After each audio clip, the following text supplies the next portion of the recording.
The morning was still dark when Maren pushed open the small wooden door of the dairy shed. The air outside bit at her cheeks. Her breath came out in small white clouds. She could smell the wet grass and the faint sourness of the milk pails that had been washed the night before. Her hands were red from the cold water she had used to scrub them. She lifted the yoke onto her shoulders. 2 heavy pails hung from it, one on each side. The wood pressed into her thin coat. She had done this every morning for 4 years. Her body knew the weight before her mind did. The village was quiet. A rooster called somewhere far off. A dog barked once and then stopped. The sky was the color of wet slate. Maren walked down the dirt path that led away from her mother's small cottage. The pails swung a little with each step. She kept them steady. She had learned how. Her boots were old. The soles had worn thin. She could feel the shape of every stone through them. But she did not slow down. There were 7 houses on her route. Then the big house at the end of the lane. The manor. The last stop. She thought about her mother back in the cottage. Her mother's cough had been worse this week. The doctor had come once and asked for coin they did not have. Maren had promised him payment by the end of the month. She did not know yet how she would keep that promise. She stopped at the first house. A woman opened the door before Maren could knock. The woman took the small jug and set out a copper coin. She did not speak. Maren nodded and moved on. The second house was the baker's. The smell of warm bread came through the door. Maren's stomach tightened. She had not eaten yet. She would eat later, when the round was done if there was anything to eat. By the 5th house, the sky was turning a pale grey. Birds had started to call from the hedges. The path grew wider as it neared the manor. Tall oaks lined the road. Their leaves whispered above her head. The manor sat at the end of a long drive. Iron gates stood at the entrance. A high stone wall ran to either side. Maren had never been past the gates. She left the milk in a tin box just outside. Someone from the kitchen came out to fetch it later. She had never seen who. Today, the box was gone. She stopped. She looked around. The gates were still shut. The drive beyond them was empty. There was no note, no sign. She stood there with 2 full pails and no place to leave them. She waited. The cold worked its way through her coat. Her fingers began to ache. She shifted the yoke. She thought about leaving the pails on the ground, but the milk would go bad in the sun once the light came, and cats would come, and dogs. And then she would owe the household for a full pail she had not delivered. She lifted her hand and knocked on the iron gate. The sound was small. She knocked again, harder.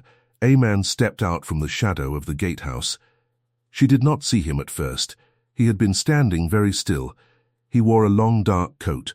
His boots were good boots, better than any she had seen up close. But they were spotted with mud. His hair was dark. He had not shaved that morning. There was a rough shadow along his jaw. He looked at her without speaking. His eyes were the color of storm clouds. He did not smile. He did not frown. He just looked. Maren straightened her back. She was small and thin, and the yoke made her look smaller. But she did not lower her eyes. "The box is not there," she said. Her voice came out steadier than she felt. "I need somewhere to put the milk." The man did not answer at once. He looked at her pails. He looked at her hands, which were red and raw. He looked at her boots. "You are early," he said. His voice was low. It was the voice of a man who did not have to raise it to be heard. "I am always early," she said. "How early?" "Before dawn. I have 7 houses before this one. If I do not leave here by first light, my mother's cough gets worse waiting." She had not meant to say that last part. It slipped out. She wanted to take it back. She held her chin up instead. The man was quiet for a moment. Then he stepped forward and unlatched the gate himself. The iron squealed a little. He pushed it open just wide enough for her to pass. "Come," he said. "There is a step by the kitchen door. Set them there." Maren hesitated. She had never walked up the drive. She had been told, when she took over the round from old Bessie 2 winters back, that the manor kitchen would send someone. She was not to go past the gates. "Are you allowed to let me in?" she asked. The corner of his mouth moved. It was not a smile. It was something smaller than a smile. "I am allowed," he said. She stepped through the gate. The gravel of the drive crunched under her thin soles. The pails swung and she steadied them. The man walked beside her, but a step behind, as though he did not want to hurry her. She could smell him now. He smelled of rain and wood smoke, and something underneath that she could not name. Not cologne. Something older. Leather, perhaps, and a faint sweetness like the last of a pipe. The manor rose above them as they walked. It was larger than she had known. Windows ran along its front like watching eyes. Ivy climbed one wall. A stone fountain stood in the middle of the drive, though it was dry now. They reached a side door. He pointed to a low stone step. "There," he said. Maren knelt and lowered the yoke carefully.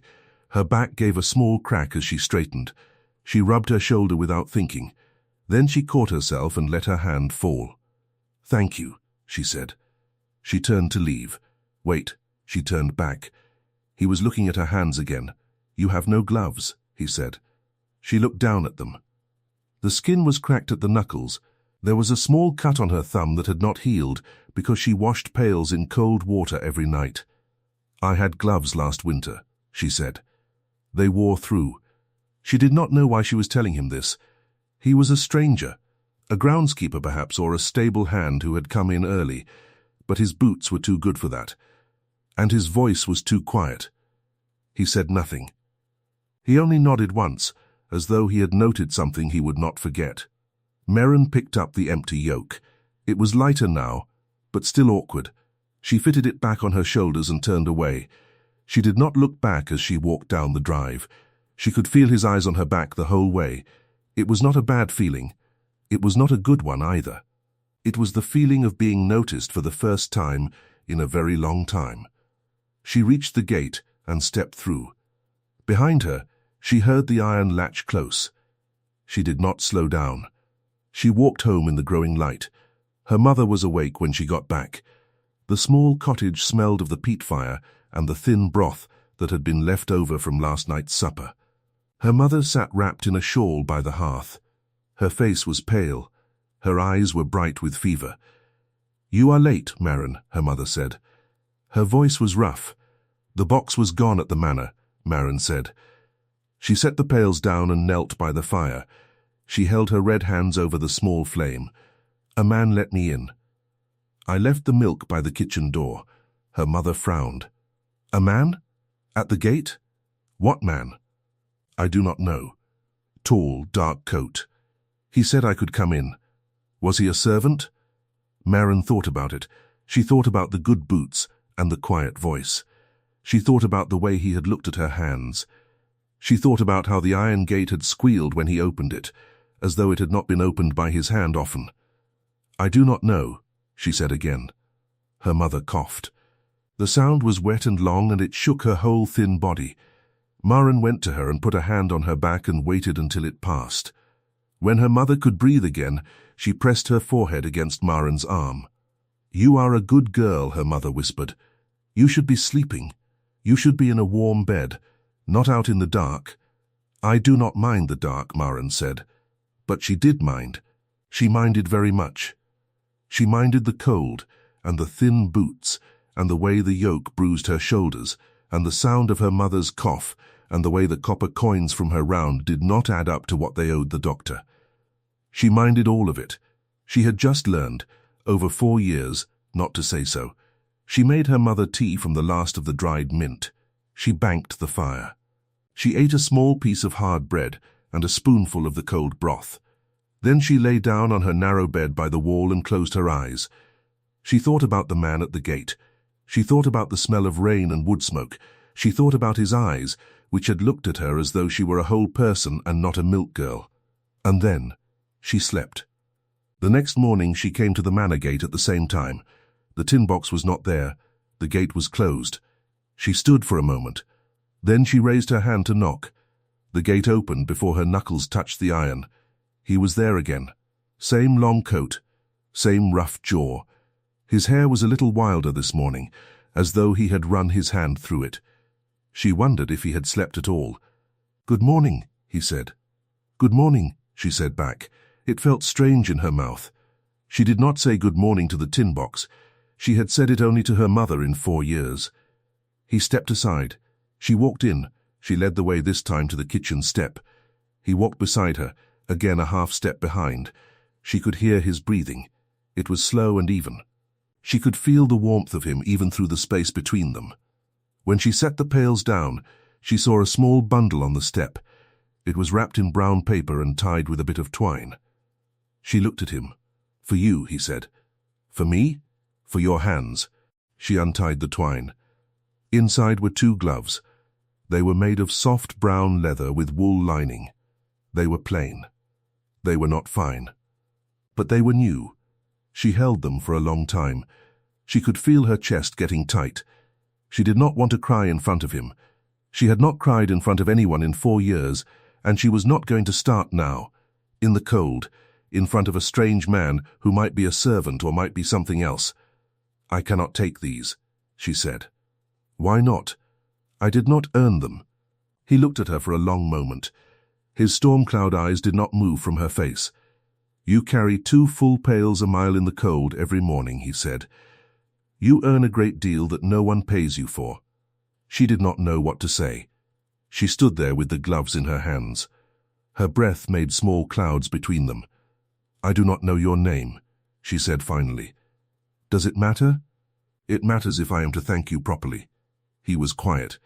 He looked away for the first time, out across the drive toward the pale sky. When he looked back at her, something in his face had changed. It was still the same face, but it was closed in a way it had not been before. "Call me Dorian," he said. "Just Dorian?" "Just Dorian." She nodded slowly. "I am Maren." "I know." She looked up sharply. "How do you know?" "The kitchen speaks of the girl who never misses a morning, even in the rain last month, even when the road flooded. They said she was called Maren." "Oh," she said. She looked down at the gloves again. Her cheeks were warm now. She put the gloves on. They fit. They were warm at once. She flexed her fingers. She had not known her hands could feel this way. She had forgotten. "Thank you, Dorian," she said. "You are welcome, Maren." She turned and left. She did not look back this time either, but her hands were warm the whole way home. At the cottage her mother saw the gloves and her eyes went wide. "Where did you get those, child?" "The man at the gate." "The servant. He said his name is Dorian." Her mother was quiet for a long moment. Then she coughed again, and this time when the coughing passed she was too tired to speak. Maren tucked the shawl around her shoulders and did not press. But that night, lying in her narrow bed, Maren thought about the way Dorian had looked away when she asked his name. She thought about the good boots. She thought about the way the kitchen door had a fine iron knocker shaped like a lion's head, and how a stable hand would not walk up to that door. She thought many things, but she was tired. She let them go. She slept. The mornings went on. Every day the gate opened before she knocked. Every day Dorian was there. Every day he walked with her to the kitchen step, a half step behind. She did not know why he waited for her. She did not ask. She had learned, in her 4 years of quiet, that some things could be ruined by asking. They began to talk. Small things. She told him about the 7 houses. She told him which household paid on time and which made her come back 3 times. She told him about the baker's dog that always barked and then wagged its tail. She told him about her mother's cough. He listened. He did not interrupt. When he spoke, it was to ask one small question at a time. What kind of cough? How long? Has the doctor come? What did the doctor say? She answered honestly. She did not know why. But there was something in the way he asked that made honesty easy. He told her small things too. He told her that he liked the hour before dawn best of all, because the world was still and no one needed anything from anyone yet. He told her that he had grown up in this county but had been away for a long time. He told her that he had a horse who bit strangers but who did not bite him. He said this last part with the smallest twitch of his mouth, and she laughed. It surprised her. She had not laughed in a long time. One morning it rained. The kind of rain that fell steady and cold and worked its way into every seam of a coat. Maren came to the gate soaked through. Her hair clung to her forehead. Her lips were purple. Dorian took one look at her and did something she did not expect. He set his own coat on her shoulders. It was heavy. It smelled of him. She almost said no, but her hands were shaking too hard to lift them and refuse. "Come inside," he said. "I cannot come inside," she said. Her teeth chattered. "The kitchen. The kitchen has a fire. You will stand near it until you are warm. Then you will go home." She did not have the strength to argue. He led her not to the kitchen step, but to the kitchen door itself, and he opened it and stepped inside as though he owned the place. A round woman with a red face turned from the great stove and saw them and dropped her wooden spoon. "My lord." Maren's whole body went still. The word hung in the warm kitchen like smoke. She turned her head slowly and looked at Dorian. He did not look at her. He looked at the round woman. "Mrs. Holloway," he said quietly. "Miss Maren is soaked through. She will stand by the fire until she is warm. Give her tea, something hot to eat. Do not let her leave until her boots have dried." "Yes, my lord. Of course, my lord." Dorian turned to Maren then. His face was calm, but his eyes were watching her, waiting. "You lied," Maren said. Her voice was very quiet. "I did not lie," he said. "I told you to call me Dorian. That is my name. You did not tell me the rest." "No, I did not." Mrs. Holloway had gone very still by the stove. Two young kitchen girls were staring from a doorway. A boy with a basket of coal had stopped in the middle of the room. Maren did not care about them. She looked at Dorian, and only at Dorian. "You are the master of this house. I am. You are a lord. I am the Marquess of Ashenford." The kitchen was silent. Even the fire seemed quieter. Maren felt the coat heavy on her shoulders. She felt the warmth of it. She felt the smell of him, rain and wood smoke and something old and sweet, and she felt sick. She lifted the coat off her shoulders. She folded it. She held it out to him. "I will take my pails and go, my lord. Maren, thank you for the gloves. I will give them back tomorrow. I did not know they came from a Marquess. I would not have taken them if I had known. Maren, please, let me go home." He did not move to stop her. He took the coat back. His hand brushed hers as he did. She pulled her hand away as though she had been burned. She turned. She walked out of the warm kitchen into the cold rain. She left the pails on the step. She could not carry the yoke. She could not carry anything. She walked down the drive with her arms wrapped around herself, her boots filled with water. She did not care. She heard nothing behind her. He did not call her name. He did not follow. By the time she reached the cottage, her hair had frozen at the ends. Her mother took one look at her and made her strip off the wet things and sit by the fire wrapped in every blanket they owned. She heated a stone in the coals and pressed it to Maren's feet. "What happened, child?" Maren did not answer. "Maren, what happened?" "The man at the gate," Maren said. Her voice was flat. "He is the Marquess. He is the Marquess of Ashenford. He owns the manor. He owns the village. He owns the land my cottage sits on." Her mother's face changed. Then it changed again. Then she was quiet for a long time. When she spoke, her voice was gentle. "He was kind to you. He lied to me." "Did he lie? Or did he not tell you?" "It is the same thing." "It is not the same thing, Maren. A lie is when a man says he is what he is not. He did not say that. He gave you his name. He did not give you his title. There is a difference." Maren pressed her face into her hands. Why would a Marquess stand at his own gate before dawn? Why would he wait for a milk girl? Why would he give her gloves? Why? Her mother did not answer. She stroked Maren's wet hair. "I do not know, child, but I know when a man is unkind and when a man is not." He was not unkind. Maren cried then. She had not cried in 4 years, and now she cried into her mother's thin shoulder for a long time. Her mother did not shush her. She let her cry. The next morning Maren did not go to the manor gate. She did the other 6 houses. She left the milk that had been for the manor on the step of the baker instead, and told him he could have it for free. He looked at her strangely, but he took it. She went home. She sat by the fire. Her mother did not ask. The morning after that, she did not go to the manor gate either. On the 3rd day, a boy came to the cottage door. He was thin and had a runny nose, and he carried a small folded paper. "For Miss Maren," he said. From the manor. Maren did not want to take it. Her mother took it and gave the boy a piece of bread and sent him on his way.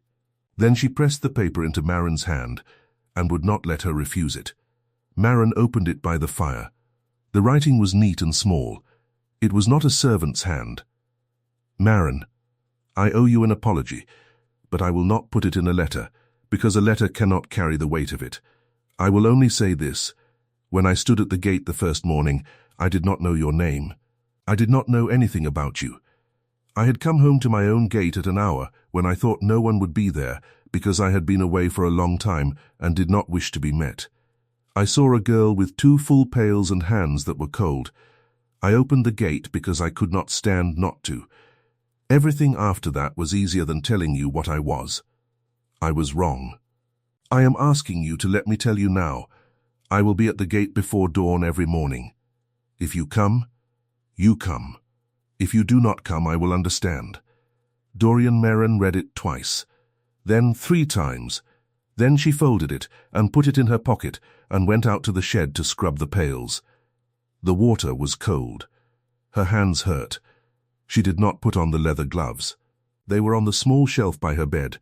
She had not touched them since she came home in the rain. She did not go to the gate the next morning. She did not go the morning after that, but the 3rd morning she woke before the rooster and lay in the dark and thought about the way the paper had said I could not stand not to. She thought about the hand that had written it. She thought about the way he had listened to her tell him about her mother's cough. She thought about the boots that had been muddy every morning, as though he had walked a long way before coming to the gate. She got up. She lit the small lamp. She reached for her old thin gloves. Then she stopped. She reached instead for the leather ones on the shelf. She pulled them on. Her hands were warm at once. She went out into the dark. The village was quiet. The rooster called somewhere far off. A dog barked once and then stopped. She did her 7 houses.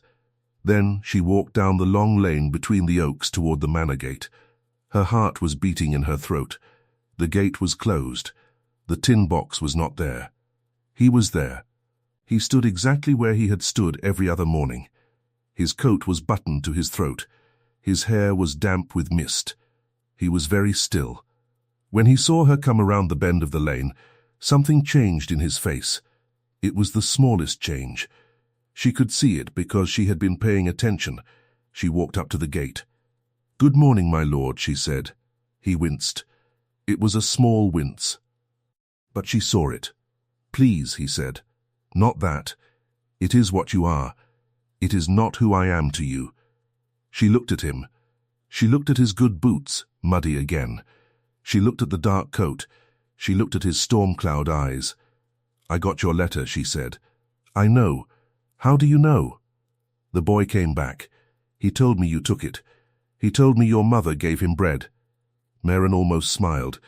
She did not quite. "I am here," she said. "But I do not know what to do with this. I am a milk girl. My mother is sick.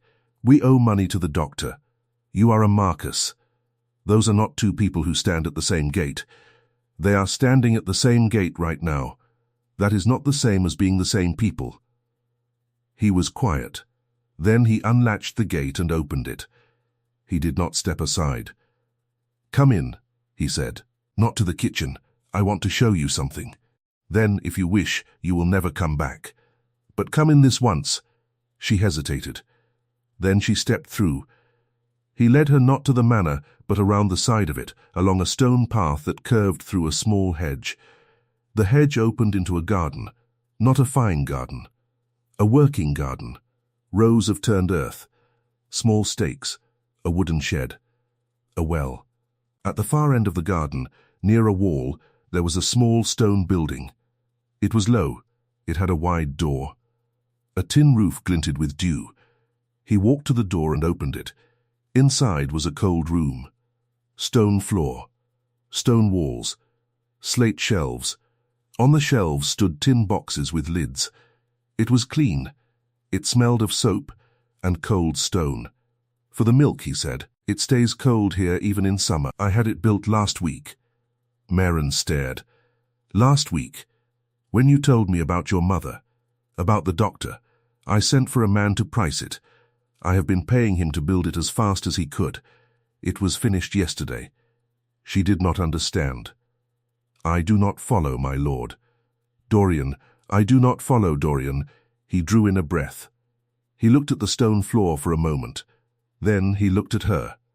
I mean to buy your milk. All of it. Every pail. Every morning. At 3 times what the village pays.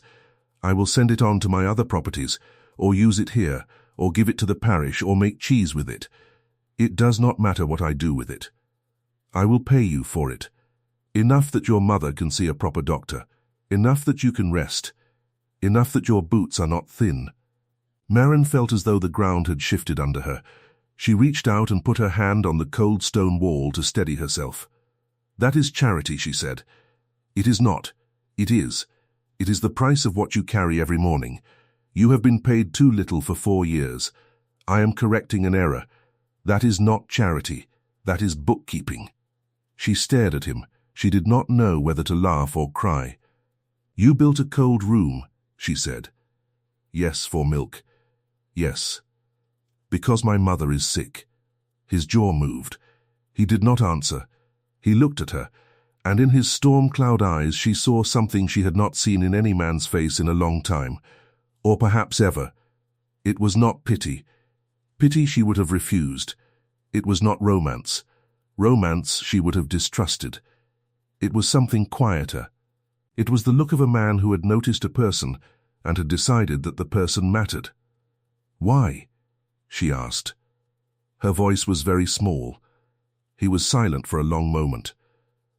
Then he said, because the first morning I saw you, you knocked on my gate as though it were an ordinary gate. You did not shrink. You did not curtsy. You told me the box was not there, and you needed somewhere to put the milk. You spoke to me as though I were a man. Do you know how long it has been since anyone spoke to me as though I were a man? She shook her head slowly. A long time. I have been away for 6 years. I have come back to a house full of servants who cannot look me in the eye, and a village that bows before I have crossed the drive. And a girl came to my gate before dawn and told me she needed somewhere to put her milk. He drew a breath. He looked out through the open door at the pale sky. I stood at the gate the next morning because I wanted to see if I had imagined it, he said. I stood there the 3rd morning because I wanted to hear you tell me about the baker's dog. I stood there the 4th morning because I did not want to be a marquess for 1 hour of the day. I let you call me Dorian because Dorian is what my mother called me before she died. No one has called me that in 12 years. Maren felt her eyes fill. She blinked hard. You should have told me who you were. Yes, you should have told me on the 1st morning. Yes, if I had known, I would not have laughed at the story about the horse. I would not have told you about my mother's cough. I would not have told you about the baker's dog. I know, he said quietly. That is why I did not tell you. She was quiet for a long time. She looked at the tin boxes on the slate shelves. She looked at the clean stone floor. She thought about the boy with the runny nose bringing the letter. She thought about the leather gloves warm on her hands. I do not know what to do with this, she said again. You do not have to know today. You mean to buy the milk either way. I mean to buy the milk either way. Whether I come to this gate or not. Whether you come to this gate or not. She looked at him. He was very still. He was waiting. She understood that he had spent his whole life waiting for other people to want things from him, and had rarely been able to want anything from anyone in return.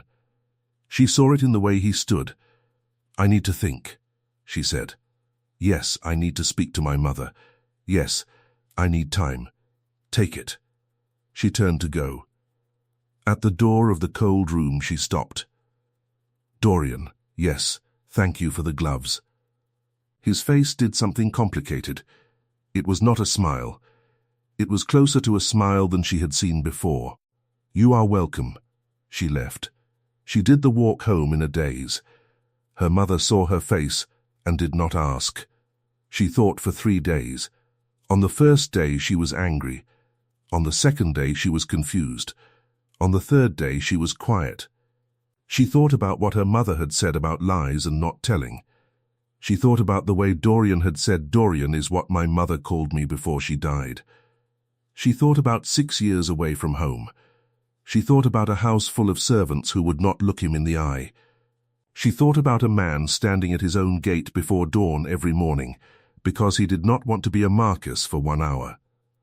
On the 4th day her mother's cough grew worse. The doctor came again. This time Maren looked him in the eye and said, "Come as often as she needs you. You will be paid." The doctor looked at her thin coat and thin boots and thought she was foolish. But he came the next day, and the day after. That morning she went to the gate. Dorian was there. He had been there every morning. She could tell by the mud on his boots. She could tell by the way he did not look surprised when he saw her. "I will sell you the milk," she said, "but there is a condition. Name it. You will not come to the gate any more." His face did not change, but something behind his eyes went very still. "You do not want to see me." "I did not say that. I said you will not come to the gate. If a Marquess stands at the gate for a milk girl, the whole village will speak of it by nightfall. My mother's name will be in every mouth. Mine as well. That will hurt her more than the cough." He was quiet. Then he nodded once. "You are right. So the milk will come to the cold room by the kitchen. A boy from the kitchen will meet me. The one with the runny nose, if you can spare him. He is small and no one will notice him." "Agreed.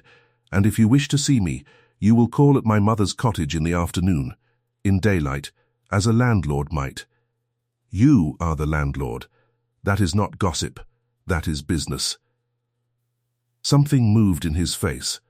She realized after a moment that it was relief. "May I call this afternoon?" he asked. She almost laughed. "If you like. I would like." She turned to go. Then she stopped. "There is one more thing. Yes, you will not bring gifts. Not until I say. Agreed, you will speak to my mother. Not to me. If she likes you, she will tell me. If she does not, she will tell me that too. I trust her judgment more than my own in this." His eyes creased at the corners for a moment. It was almost a smile. "Agreed." She left. He called that afternoon. He wore a dark coat, plainer than the one she had seen at the gate. He came on foot. He carried nothing. He knocked at the cottage door with 2 knuckles, small and polite. Maren's mother opened it. She looked up at him, this tall man with his storm-cloud eyes and his rough jaw, and she did not curtsy. She did not shrink. She looked at him the way she looked at every person, which was to say straight in the eye without flinching. "My lord," she said. "Ma'am," he said. He removed his hat. "May I come in?" Maren stayed by the fire. She watched. He ducked his head to come through the low door. He looked around the small room without wincing at its smallness. He sat on the wooden stool her mother offered him. He accepted a cup of thin tea and drank it as though it were fine tea. Her mother sat across from him. She held her shawl closed at her throat with one thin hand. "I understand you have been kind to my daughter," she said. "I have tried, ma'am." "You gave her gloves." "I did." "You built a cold room." "I did." "You mean to buy her milk at 3 times the price." "I do." Her mother regarded him for a long moment. She coughed. He waited without hurrying her. When she could speak again, she said, "Why?" He set down his cup. He was quiet for a moment. Then he said, "I do not have a good answer, ma'am. I can only tell you what is true. Your daughter came to my gate before dawn one morning. She did not know who I was. She spoke to me as a woman speaks to a man. I have not been spoken to that way in a long time. I did not know I had missed it. Now I know. Her mother watched him. Her eyes were bright with fever, but sharp all the same. "You are the Marquess of Ashenford." "I am." "My daughter is a milk girl. She is. Do you understand what will be said if this goes further?" "I do." "Do you understand what will be said of her, not you?" His jaw tightened. "I do." And I will not put her in that position without her consent. I have asked only to call as a landlord. I will not ask more unless she wishes it." Her mother watched him for a long time. "You do not smile much, my lord." "No, ma'am." "Why not?" He was quiet for a moment. Then he said, "There has not been much to smile about, ma'am. Not for a while." Her mother nodded slowly. "Come again next week, my lord." "Yes, ma'am, and bring nothing." "Yes, ma'am." He rose. He put on his hat. He turned to Maren where she sat by the fire.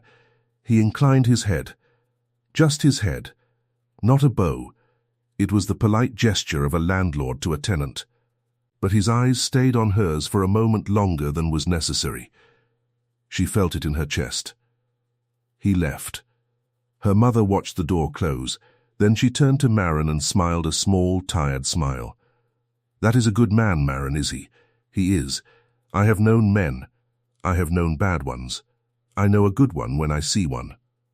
Maren did not answer. She stared into the fire. Her mother reached out a thin hand and touched Maren's cheek. "Be careful, child, but do not be afraid.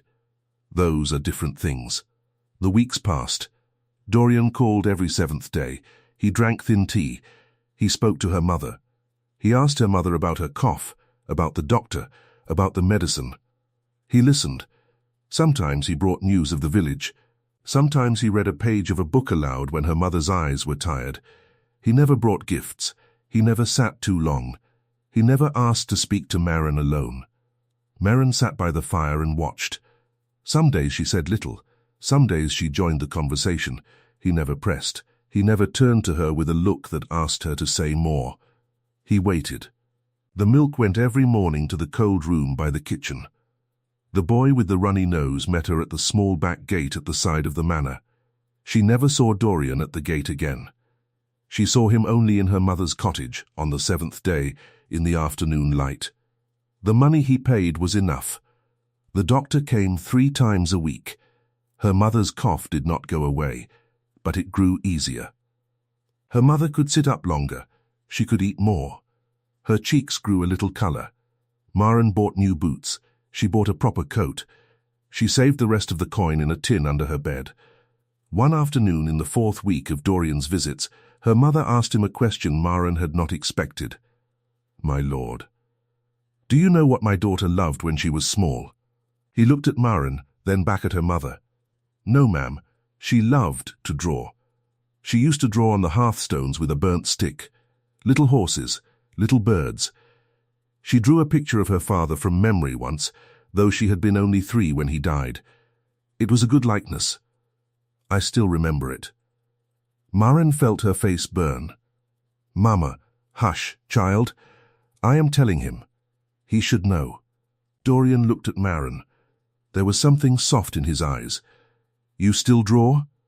"No," Maren said. "There has not been time." "There will be time now," her mother said. "There will be time for all the things there was not time for." Dorian said nothing. But when he left that day, he stopped at the door and looked at Maren.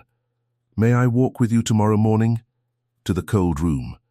"Not at the gate." "Along the drive, in sight of the kitchen windows. It is not private. It is not gossip." She hesitated. Then she nodded. The next morning, when the boy with the runny nose came to meet her, Dorian was with him.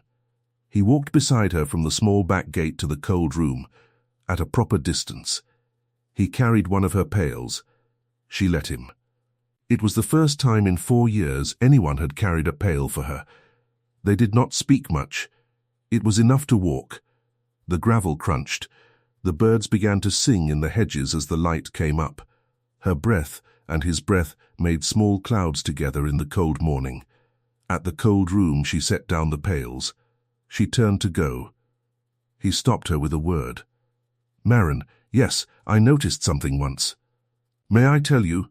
"Yes." The very first morning, when you came to the gate, before I knew your name. You had a small habit. When you were nervous, you touched the edge of your left sleeve with your right thumb. I saw you do it 3 times while we spoke." She stared at him. "I have not seen you do it since I told you what I was." She looked down at her sleeves. Her hands were still. Her thumb was not touching anything. "I do not know why I tell you this," he said. "Only that I noticed. And I wanted you to know I noticed." She lifted her eyes to his. She felt her chest very warm. "Thank you," she said. "It came out very small." He inclined his head. He walked away up the path toward the manor. She stood in the doorway of the cold room and watched his back until he had gone around the corner. Then she walked home. She was smiling. She did not know it until she reached the cottage, and her mother, sitting by the fire, said, "There she is. There is the smile I have not seen in 4 years." Maren pressed her hands to her cheeks. She was smiling. She had not known. The weeks became months. Her mother grew stronger. The cough came less often. She could go outside on warm days and sit in the small yard behind the cottage. She could walk to the well for water, though Maren always tried to do it first. Dorian came every 7th day. He walked with Maren to the cold room every morning. In the daylight, in sight of the kitchen windows, in sight of anyone who wished to look. The village looked. The village whispered. But because it was open, and because it was clearly business, and because Maren's mother received the Marquess in her own house and gave him tea, the whispers had less to fly on than they wanted.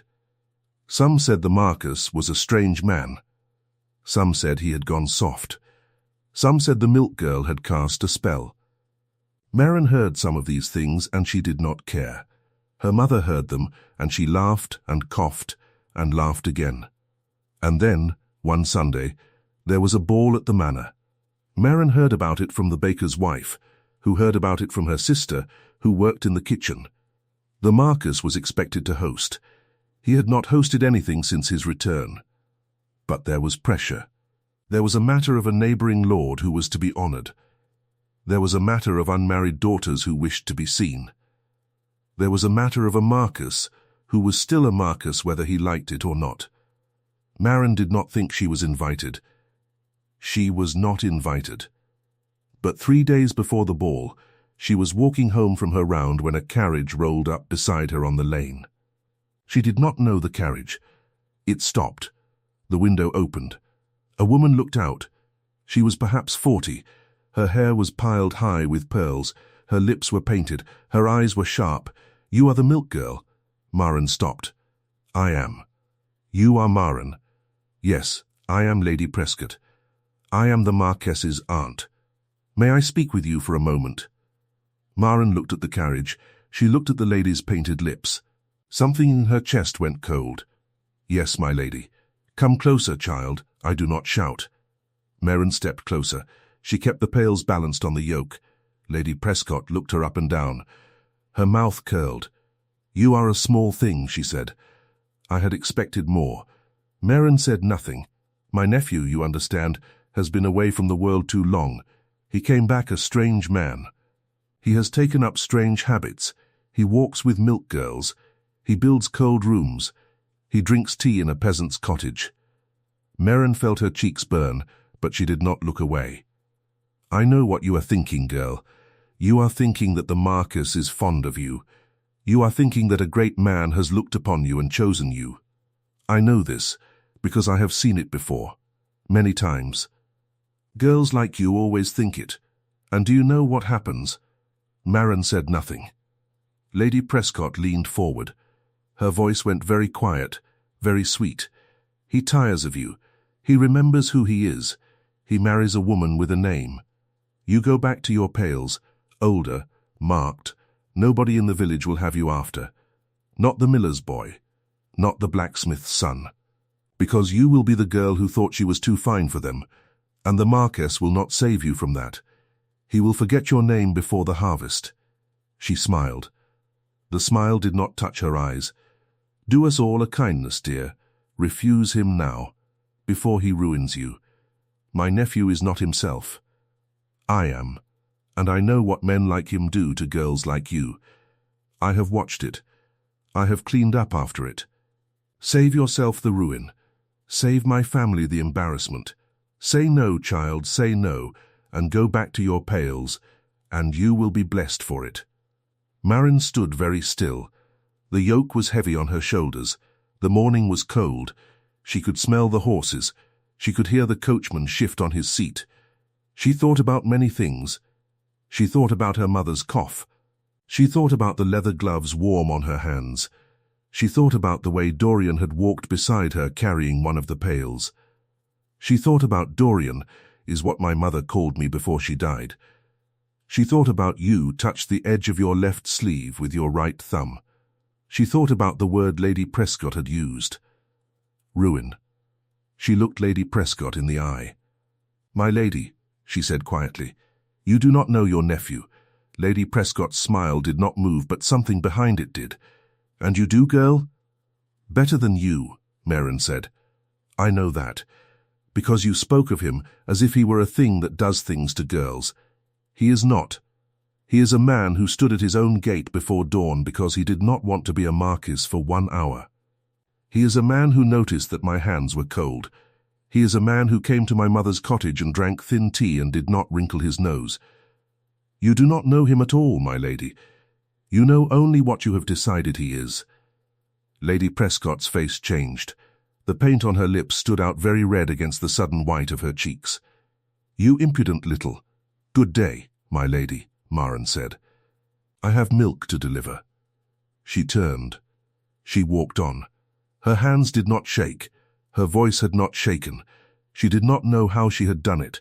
She only knew as she walked that she was not the same person who had knocked on the manor gate 3 months ago. That person had been a girl. This person had a spine. Behind her, the carriage did not move for a long time. Then it turned and rolled back the way it had come. Maren did not tell Dorian. She did not tell her mother. She did the 7 houses. She left the milk at the cold room. She walked home. She sat by the fire. Her mother looked at her. Something happened. "Yes, do you want to tell me?" "No, Mama. Not yet." Her mother did not press. The night of the ball, Maren went to bed early. She did not want to think about the manor lit up.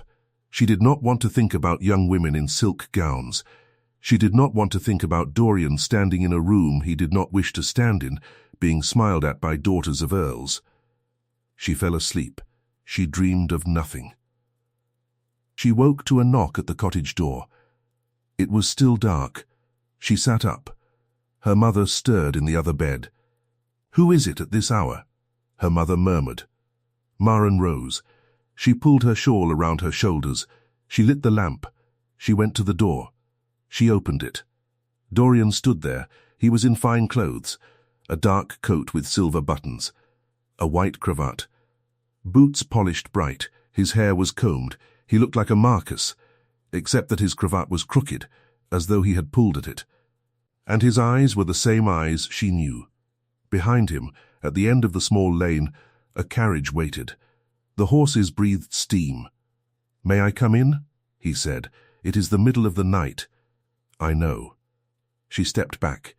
He came in. He removed his hat. He looked at her mother, who was sitting up in bed watching, and he inclined his head. "Ma'am, I apologize for the hour. You are here for a reason, my lord." "Say it." He turned to Maren. He drew a breath. "My aunt spoke to you 3 days ago." Maren went very still. "She told me tonight," he said, "at the ball. She thought I would be pleased. She thought she had saved me.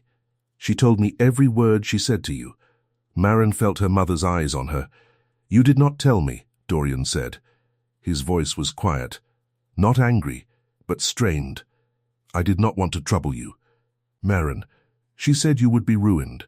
She said no man in the village would have you. She said I would forget your name by harvest." Maren said nothing. "You stood in the road with 2 full pails on your shoulders and let her say those words to you, and you walked on." "Yes." He was quiet for a long moment. Then he said, "I left the ball." Her mother made a small sound. "I left with everyone still there." 200 people in my drawing room, in my ballroom, in my dining hall. Every unmarried woman between here and the coast. Every ambitious father. I walked past all of them. I called for my carriage. I came here. Dorian, there will be a scandal by morning. The scandal will be enormous. It will not touch you if you do not wish it to. I will take it all. But I could not sit in that ballroom for 1 more hour with what my aunt had said to you sitting inside me. I could not. Maren stared at him. The room went silent. The fire crackled. Her mother had not moved. She could hear the horses outside the door. She could hear her own breath. Dorian took 1 step closer. He did not touch her. He held his hat in both hands as though he needed something to hold. I have not asked you for anything in 3 months, Maren. I said I would not. I have kept that promise. I am breaking it now. I am asking you to marry me. The room stayed silent. Maren felt the floor of the cottage under her bare feet. She felt the shawl around her shoulders. She felt the cold coming through the door he had left open. She felt her mother's eyes.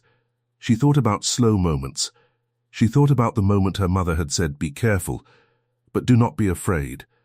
Those are different things." She thought about the moment Dorian had said, "You touched the edge of your left sleeve with your right thumb." She thought about the moment she had told Lady Prescott, "You do not know him at all." Every moment had been leading to this one. She knew it now. She looked at him. He was waiting. His eyes were storm-cloud grey.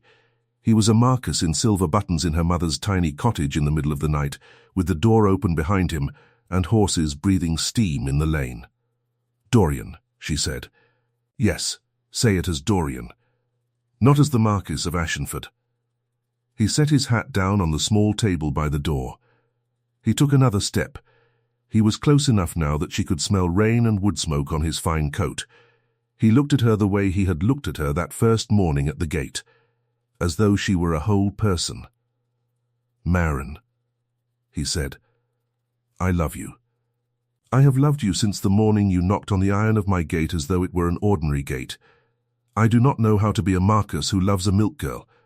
I only know that I do not want to be a Marquess who does not. Marry me, please." Maren felt her eyes fill. She let them. She reached out. She did not touch his face. She touched his crooked cravat.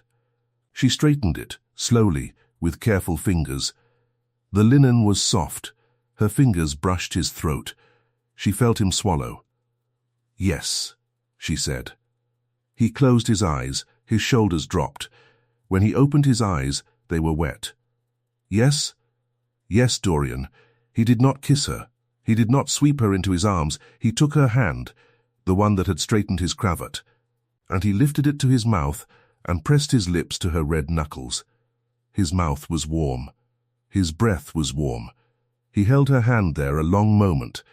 Behind them, her mother, in the small bed by the wall, began to cry very quietly. The scandal was enormous.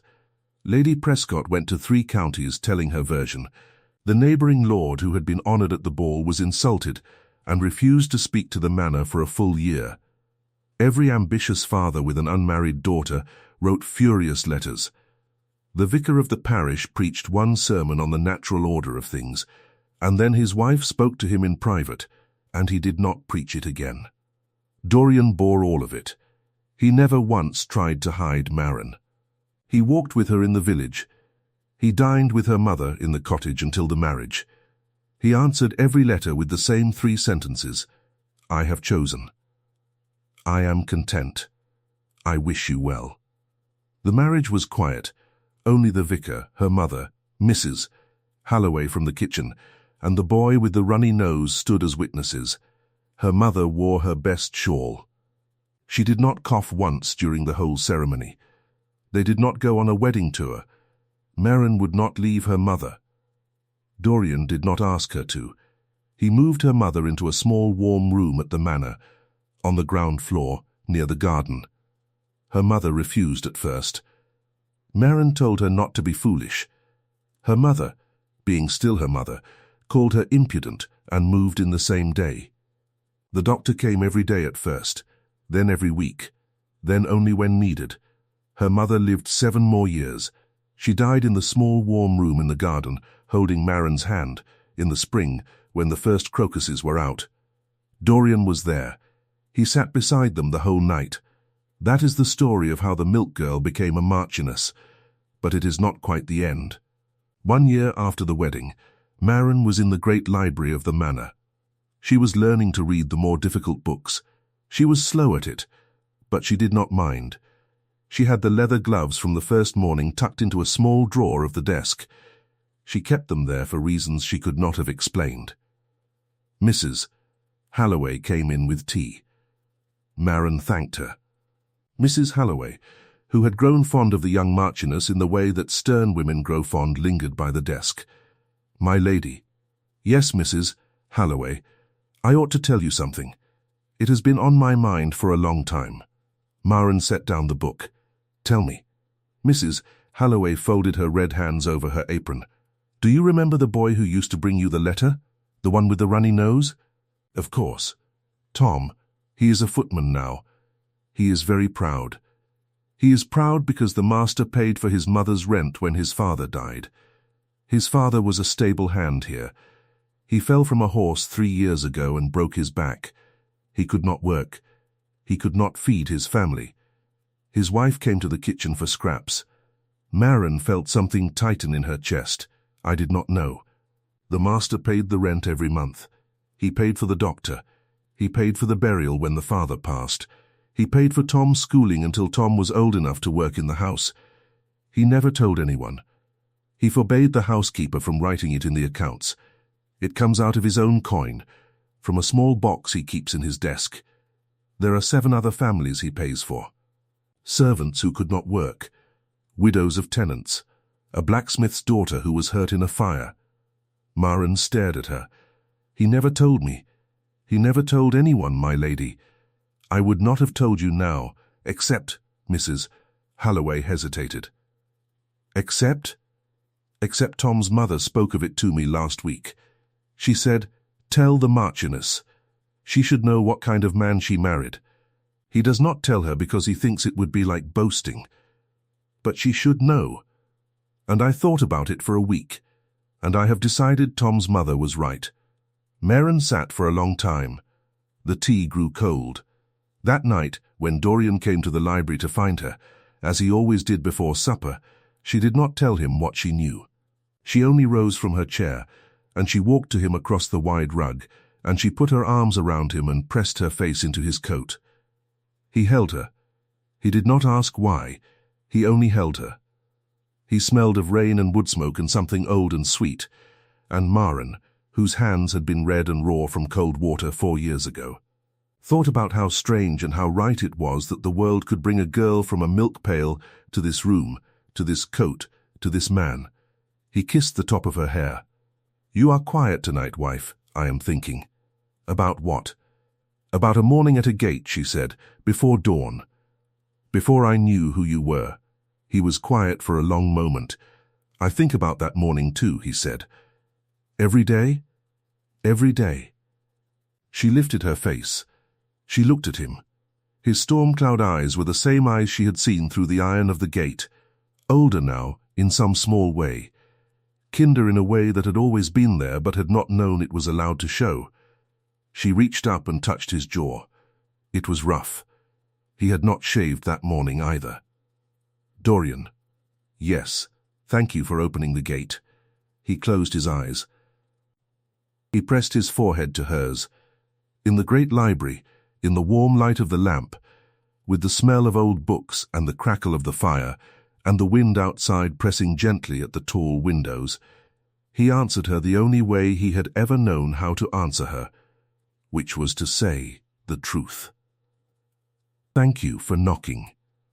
Thank you for staying with this story until the very end. If this moved you, please like, share and subscribe. Your support keeps these stories alive.